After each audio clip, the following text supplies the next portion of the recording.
This is Critical Nonsense, our high-lowbrow show about culture, science, and tech. This week, Joey asks us about Goodhart's Law.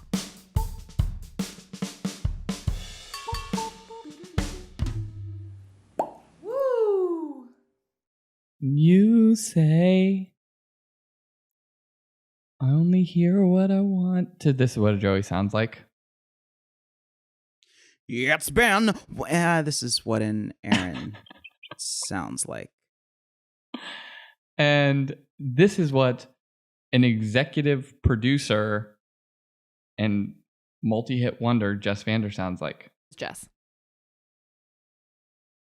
I feel like, Jess, you could have been like perfectly like in the zone for like slightly nerdy Gen X singer-songwriter.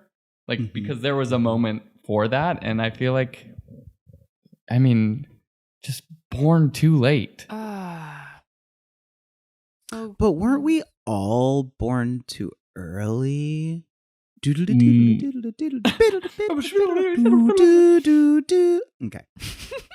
Note of housekeeping on the back of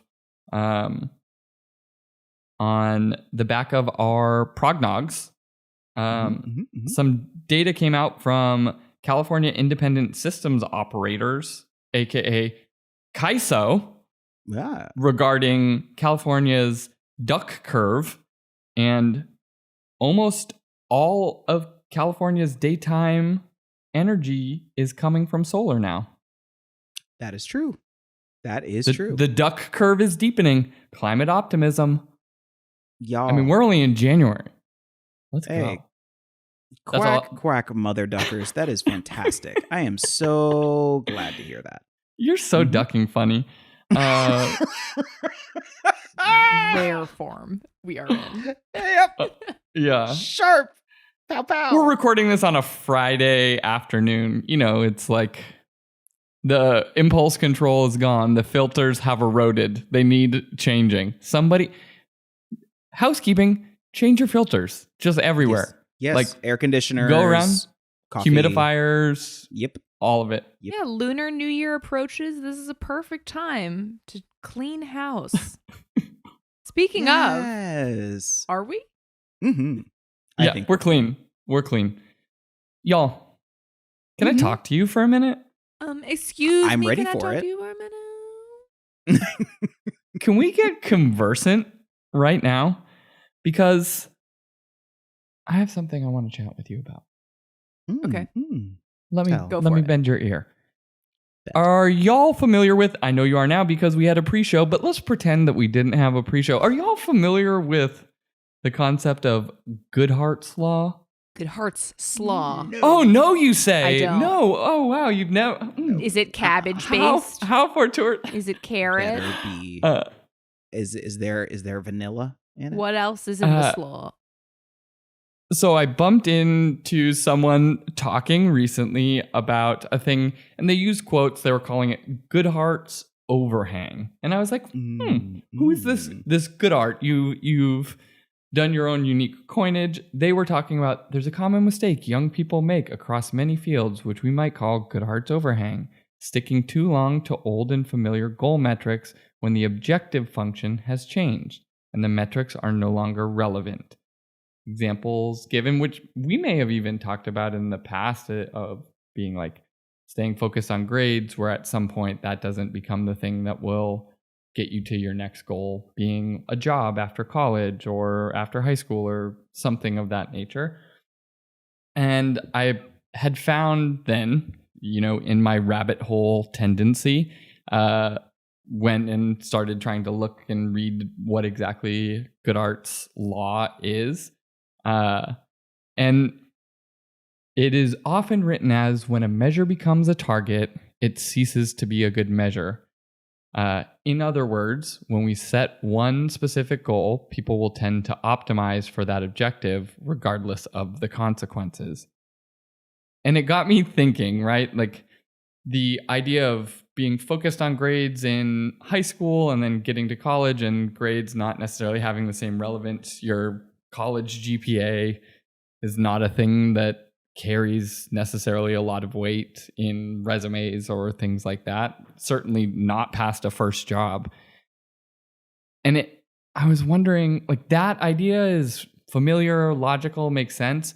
But I started trying to reflect on, where in my life, either personal, professional, friend, whatever, might I be falling victim to Goodhart's overhang, Goodhart's law, whatever it is.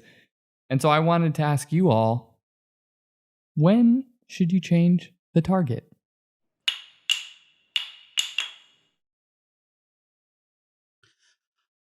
This has been a topic that's been on my mind for about 7 years, I realize. It's been lingering in the back of my mind. 7 years, 16 days, and 32 minutes. 32 minutes. And the context in it is actually about, I think, coming to this company. And the way that I think it's really powerful is that when you work in advertising, let's say, and if you come into it cold, it's very easy on the advertising side of the world to become very focused on the task at hand, which in many cases is about, winning a client, growing a client, maintaining your office within your company, and then growing or maintaining the company as a whole. And that's kind of like those rings and rungs. You start creating different metrics, and a lot of those are reinforced by the environment because that's the nature of the business, is that those are the priorities that get spoken about the most. And what always blew my mind, and it's been something that has really changed my life in a really significant way, is that this company from the get-go has always been about playing a different game. It's been about no. Like the concept that like there is no ladder that you just keep rising up until one day you're on the top of the mountain, which is a lot of the mentality that a lot of those other companies operate with. It's such a trap. It is a frame through which to look at success and impact. And what has changed my life and my mind in a really significant way is that the game that I want to play is not one dictated by that ladder. It's one that's dictated based on the way that I treat people, the change that I bring with me and leave behind in any room I walk into, and that the metrics that I use to judge whether or not I'm doing that are reinforced by this environment that I've been in for 7 years and change. And so when I think about your specific question of when do you move the target, it really makes me wonder and reflect about how the environment reinforces awareness of what targets exist, what targets could be. And I do think that there's so much power in just recognizing that like success, growth, change, impact, all those buzzwords that sit in different worlds can all be achieved if you retain an open mind and allow yourself to question the context that you're in and remember what your vantage point is, because then you can sort of figure out which one should be. That's at least where it sits with me, but I'm curious about y'all. Yeah, I think like I'm totally on the same page as you, though I'm thinking about it from a different angle. It's sort of like it's hard to think about this idea without just immediately thinking of cognitive biases, right? Like, why is it so easy to just be like, oh, this metric is now the objective, right? It's like, I was like looking at some of the examples, like law of the instrument. That's the one where if you have a hammer, everything looks like a nail type thing. It's like, oh, once I get really good at this thing, like I now have perfected that, and that's the answer. There are so many other ones that I am not familiar enough with, but the basic premise of it's so easy for us in the way our brains work to fall in love with a repeatable template or formula, and that temptation can be dangerous when things change, and then it can accidentally no longer serve you. I also feel like that's the piece of this that's interesting, is that this overhang sounds like it happens when everybody else is also falling into that trap. Like, it's not just when somebody decides this, but when everyone's like, oh yeah, actually we have all forgotten that this proxy is that, and instead we think this proxy is the end itself. And that just seems like, oh, that's because we all share the desire to just lock into something and keep it the way it is. Well, even the notion of grades, like as you say that, I'm thinking about, we use grades or SAT scores as a proxy for intelligence or achievement. And as soon as you look at schools in which grades, and yes, I'm biased, my college did ABC, no credit, could take every class, pass, fail, that whole thing. It reorients you around the goal being learning. It reorients you around the goal being about knowledge acquisition and expanding your horizons, as opposed to getting the letter that's the highest on the rung or thinking of it more as a competition. And I think, to your point, Jess, it's really important or really powerful to sort of pay attention to any markers or proxies that we use to then question, am I using this to do the thing I'm trying to do? Because that could be really powerful. Yeah, I mean, it's funny you bring up SAT scores. It was just the subject of a recent New York Times Daily episode, because in recent years, the standardized tests that are a driver of many college applications have been under scrutiny of being like, is this no longer a proxy for student potential? And also, is it potentially threatening to diverse student populations? And it was interesting. I'd recommend anybody listen to this episode, but it was interesting because they did end up talking largely about, like, it depends on what your objective is. Like, it really, like, how effective SAT scores are as a proxy for a good applicant depends on what type of applicant that you're looking for. Like, they are, as it has been studied, a predictor for performance in school. And so if that is your objective, is to bring on high performers, it is it's imperfect, but it is a means to do that. Whereas there are other objectives that I think also have been proposed that it is not at all a good proxy for. And that's sort of, I mean, that's the premise of all of this, right, Joey, is like, if you become so transfixed by a metric, then what happens when the objective changes? Yeah. And right, like that sort of idea that it becomes like, as soon as you make it the target, it becomes a bad measure. Like, that idea sort of embedded in this. And there's a few examples. I was thinking about SATs, right? Because there's also, in addition to SATs in college, there's been a lot of conversation, you know, and maybe it is just like the perpetual swirl of conversation. I don't know how much gravity to put into it or not, but there's been conversation about grade inflation within colleges, right? Like, that there are fewer C's given, right? Historically, a C was like the center of a bell curve, and if it was a curved if a school took a curved approach, or a class took a curved approach, then there would be a lot of C's. C's would be like 72% of the grades or whatever it was. But then when, you know, you get a bunch of people in high school who are hyperfixated on GPAs, and they go to college and they're viewing their grades in college as sort of an indicator of their potential, their capability, their status, whatever it is, naturally they're going to fixate on it.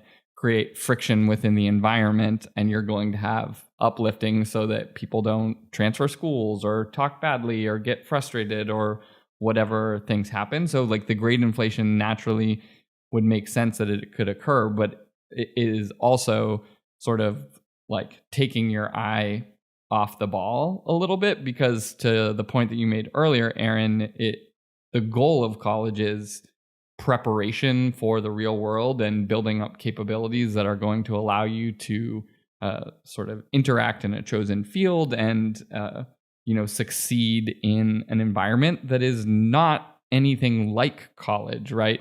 You maybe get a performance review or things like that, but like our performance review system isn't based on grading, right? Like you don't get a grade at the end of it. It's like, here are areas you can focus, here are areas you're doing really well. And it makes, there is a conversation I had this week with a friend who's in sort of the freelance world and considering moving out of it. And I think like jobs and professional career is like a great example of where there's a lot of these like Goodhart's overhangs that exist, right? Like title as a proxy for value and status is like a great example of this. And I've known lots of people, some friends, some just like acquaintances that you get to observe. And, there's a tendency, particularly in the sort of like creative advertising worlds, to like every 18 months to 2 years to jump to get like the next title. But the issue was coming up in this conversation with this person was like, am I getting the right skills? Am I building like a sustainable career, right? Like at some point to maintain like sort of a growing capability set, freelance is kind of tough to like elevate.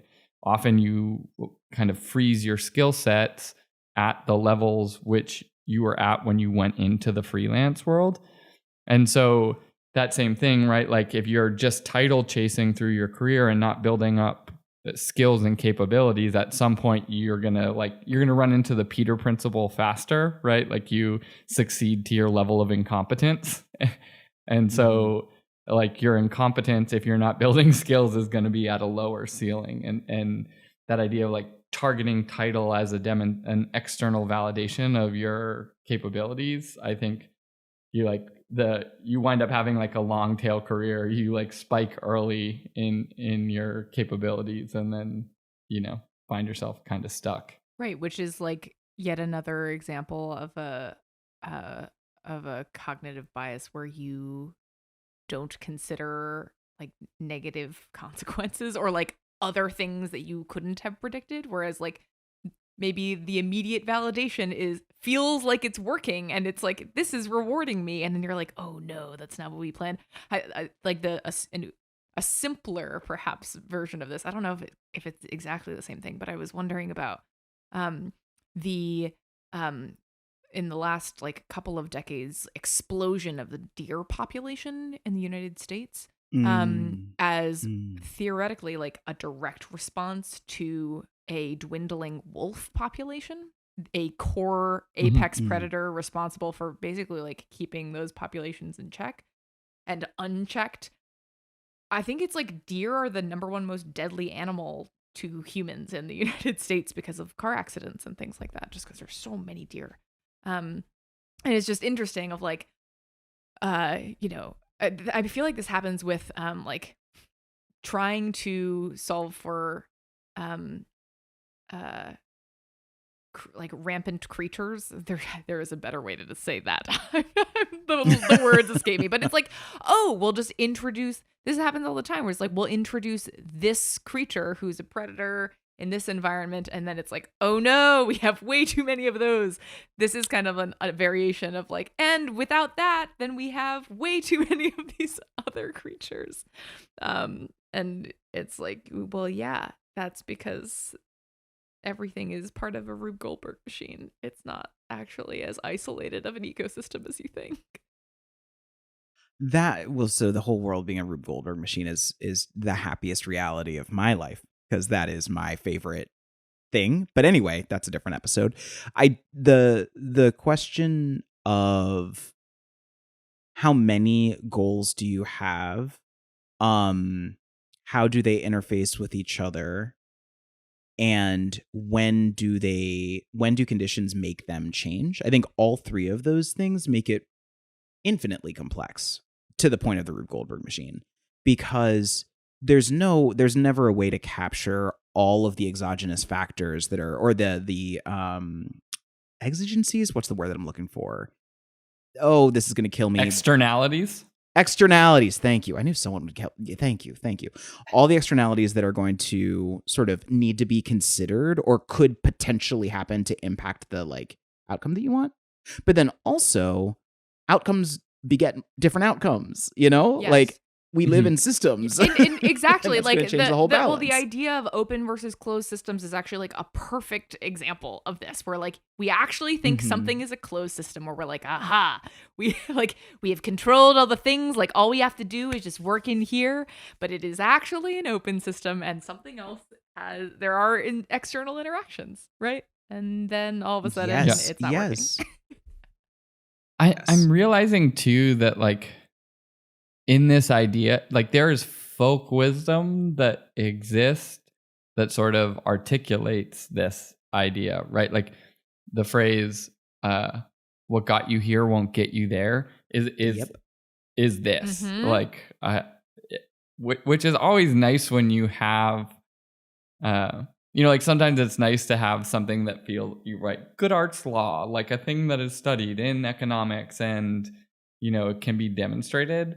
But then you're just like, also like, my grandmother would have just said this thing. And you're like, oh yeah, she was identifying a pattern that you can see. And it makes it feel that much more true that, when this, essentially when the game changes, when the system changes, you need to change with it. But I think like within this also sort of subtext of education that has been sort of embedded in this, like the more like star flying through the sky, the more flexible you can be to adjust within a changing game, right? Like in the Rube Goldberg machine, it's like, which part of the machine are you at today? Like, do you need to push a marble, or do you need to like burn a string or whatever sort of complexity is happening? And it's always shifting because you are in a complex system.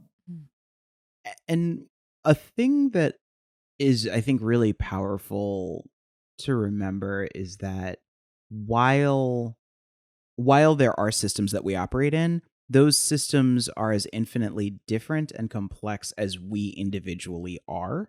And there's something very freeing in that, because I think it's very easy to fall down the trap of, okay, I'm in this new room. I need to understand the rules of this game in this room to figure out how I'm going to win. Where you always have the opportunity to just say, oh, I'm not playing this game. I'm playing a different game. I have a different goal. I have a different set of things, and I'm going to use the conditions in this system to propel me forward in my goal.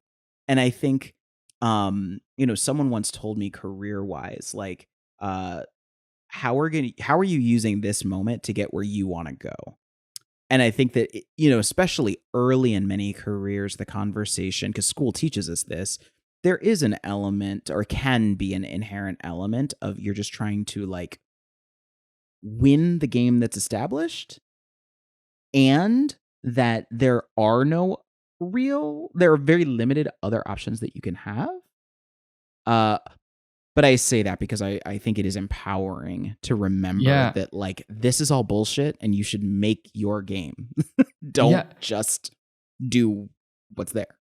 Well, and that's that, like, I love that point because it fits sort of with that rewording of the original law, or like the sort of in other words bit, where it was saying that when we set one specific goal, people will tend to optimize to that objective regardless of the consequences. And I think to your point, Aaron, right? Like if a system is producing the consequences that are good, then great, right? Like then participate in that game potentially if you feel like the outcomes are sort of aligned. But that what it also tells us is like people will get stuck in a game and Yes. it's difficult to adjust. And I think that moment that you're talking about of reflection of being, you know, for us as like strategy consultants, like a big part of our job is like, how, what is the system? What is the game? Like, what are the outcomes? Like, you don't want these outcomes, but you keep doing the same thing. And so that idea of like, why are you not playing the game? Is because like no one's happy with what the game is producing. Yeah. Yeah. And maybe you can. I love the flexibility of this philosophically because it also applies to different roles and organizations as well. Like when you're thinking about what you want to do and how you want to shift from team to team or what you do, like you change it up. Like Yeah. and maybe it's not even about like and it also comes up in just like with time, right? And like different life experiences and things like that. We hear this with career people all the time. Like when you start approaching retirement, if you have adult kids that are like off in college or things like that, like you may have had a game that was very focused on providing for your family and making sure that everybody's happy and healthy. But when they're like out on their own, doing their own thing, all of a sudden your game changes. And it's like, Yeah. so what am I doing this for? What should I be doing? So adopting it early, that mindset can be good. It's like kind of a bizarre comparison, but it made me think of Marie Kondo's approach for getting rid of clothes, where in like you might think that because you wore something a lot once that you should then keep it. But the premise of like, thank it for its service. Like if it's no longer serving you, you can thank it for its service and like acknowledge what got you to here and then say goodbye to that thing and Yeah. or like acknowledge that like you've already done one job and now there's a new one and now it's time to go chase that. Yes. Yeah. I think like as sort of, you know, as sort of like a last arena that I will bring up that I'm realizing as part of, you know, you, Aaron, you brought up like empty nesting and I feel like dating is this right now, right? Like this is a thing like when a system is changing a bunch based on, you know, the people within a system in this instance where opinions are changing, attitudes are changing, the world is changing around them, the game is changing. And sometimes you find yourself in systems where actually no one knows what the game is, right? Like as professionals, if you're entering into a company, there are a bunch of people who know what the game is, whether it's working right or not. But as like young people entering into adulthood and dating and trying to find love or romance or whatever it is, like no one really knows what the game is, and the current models today don't match historical models, so you don't even have reference frames. And it's made me like this idea of like, what is the metric? How are we playing the game? It's like everyone seems to be like dating right now is, you know, no one's like, it's wonderful, no notes, like but it's, yeah, what do you do with that? It's a great point because I'm sorry, the Emperor has no clothes. We all think that there is a game. We all think that there is like a thing that's established, and there's not. That's the freedom. Like that's the nugget. And granted, like it doesn't help very much to say like, great, there are no rules in dating. Like do what you need to do, perhaps. But also it can be helpful to free yourself of the expectation that you're doing it wrong, or that like, oh, you are somehow just fucking up every step of the way. Like, no. And I do think that, you know, yes, if we can find it within ourselves to stay open and fluid about the moments that we're in, like to really look around and say like, well, wait, what am I doing and why am I doing it? Then we're more likely to find little bit of happiness for us, like a little bit of like a step in the right direction. And so I love embracing this and kicking down those targets and those goals. Jessica, would you like to bring us to Goodhart's Corner? Yes. Stop being delusional. There's a new objective. What's the new objective? Y'all delulu. Exactly. Yes. Simple as Well that. That's it. Love it. I love it. We all could just give that pep talk to ourselves. It's like, no, you're right. That's not it. Put it on a t-shirt. That's not it. There's a new objective. That's it. We figured it out. Critical Nonsense is a Sylvain production. Brought to you by Grapes. Don't make them sour, make them wine. As always, we'd like to thank executive producer and Vinter, Jess Vander. Vintner. Brain Vinter? Brain Vinter? Actually, it's Vintner. So. Oh, it's Vintner. So. Yeah, the glasses on the bridge of the nose need to be pushed right up, right up. We'd also like to thank sound engineer and really the grapes to my wrath, Alex Contal. We'd like to thank our programming coordinator and orange wine of my heart, Les Jacobs. Oh man, and then Sarah Gilbert and Nora Mestrich.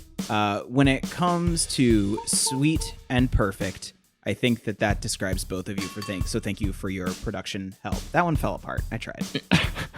And as always, thanks, Alen. Thank you, sir. Special thanks. Special thanks, grapes and cheese. I've been having them for breakfast a little bit, like little grape and cheese bowls. Yeah, they have them over at Vaughn's, so I've been picking them up at the grocery store, keep them in there, have a little quick brekkies ready to go, high protein. It's delicious. It's very nice. What type of grapes?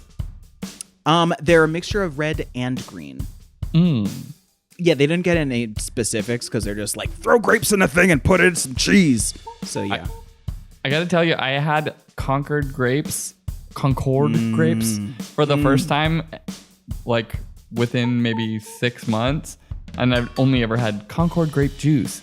The actual grapes, they taste like purple. Fantastic. They taste like purple. They're incredible. Yeah. They are incredible. And you're from New Hampshire. I'm shocked. Like, I've only had the... Huh. I've had red grapes before, but never Concord grapes. Wow. I'm also assuming that they're from Concord, New Hampshire, but I think they're from California. Okay. That would make sense. I guess New Hampshire's not a real grape environment, maybe. But I would like to also thank Prince of Persia: The Lost Crown. Pacific Northwest. Oh, very interesting. Because I'm lost in the game. It is... When I was in middle school, I used to take those, like, the composite notebooks, the, like, black and white speckled ones.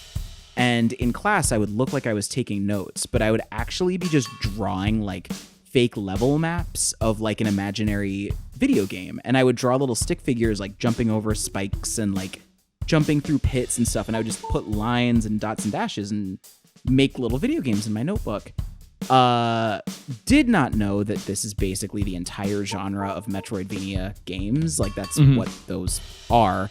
So I picked up The Lost Crown last week, and I am, like, having the weirdest, like, nostalgia. Somebody's in my brain. How did I never play a game like this? It's a whole genre that I now know exists. Like, I'm losing it over this. I am loving it, and it is just infinitely fun. So thank you and Ubisoft for doing something different. I am very happy. Every time they do something different, I'm impressed. Can I do a special no thanks to a video game thing? Yeah. A special no thanks to the saving dynamics in Baldur's Gate because fuck you. God, yes. And the number of times I've lost an hour of progress because I forget to save because no video games make you do that anymore. Yes. Also, +1 no thanks to the saving dynamics of Baldur's Gate 3 because when you're playing co-op, it resets your party every time. Yes. Like, what is that? And you have to then reapply you gotta go back and to regroup camp. them. You have to like manually have the Yes. dialogue. You're like, why is this happening?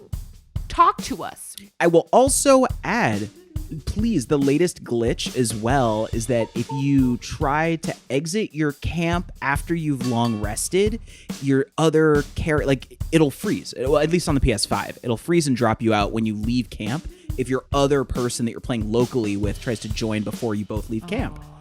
It's one of the most complicated and amazing games. I know the programming behind it. It's so amazing. But like, but get it together. But still, but again, get it together. Especially that saving. You're right, Joey. That saving thing. Apparently, if you play on PC, you can set like a save rate or whatever. But I have not. If it exists on Xbox, whatever version of Xbox One, Xbox X. I think I have Xbox X. I don't know. Whatever. Yeah, so that we end this on a positive note, I would like to give a true thanks, now again, to the preeminence of certain cultivars that have been able to claim a color that actually green grape or green apple is just like a specific apple. It's like good for you, Granny Smith. Like, word. Wow. Good for you, Granny Smith. I agree. That's a good one. Thank you. Oh, that's good. Yeah, who is she? I like that you just cast True Thanks. Just cast True Thanks, and that's it. Well, we did it. Get the bonus. Add your bonus roll. Don't forget about your bonus. Don't forget about your guidance. Got to use guidance. Got to use guidance. Yes. Well, love you. Mean it. Bye. Ciao.